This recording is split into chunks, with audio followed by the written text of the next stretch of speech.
আজ শ্রাবণ মাসের সোমবার, আর সোমবার মানেই আমার নিরামিষ হয়। তো আমি আজ রান্না করছি আলু পটলের রসা, সঙ্গে একটু পনিরও দিয়ে দিয়েছি। বিশ্বাস করো বন্ধুরা, তোমরা একবার এইভাবে নিরামিষ রান্নাটা করো, জাস্ট বারবার খেতে ইচ্ছা করবে। এত সুন্দর একটা রেসিপি, আমি যেভাবে করছি শুধু সেভাবে একবার একটুখানি করার চেষ্টা করো। তো প্রথমেই ডুমু ডুমু করে পটলগুলো কেটে নুন হলুদ দিয়ে ভেজে তুলে নিয়েছি। সেই তেলের মধ্যেই আলুটা একটু ভাপ দিয়ে নিয়েছিলাম, সেই ভাপ দেওয়া আলুটা নুন হলুদ দিয়ে ভেজে নিয়েছি। এবার ওই তেলের মধ্যেই আরেকটু তেল দিয়ে পনিরগুলো হালকা করে ভেজে নিয়েছি।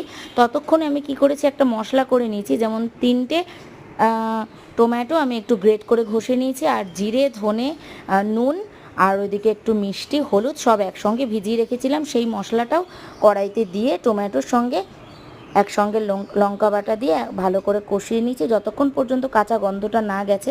তারপর ওই ভেজে রাখা সবজিগুলো এর মধ্যে দিয়ে নাড়াচাড়া করে নাও, একটু নামানোর আগে আগে ঘি দিয়ে নামিয়ে নাও, ব্যাস রেডি হয়ে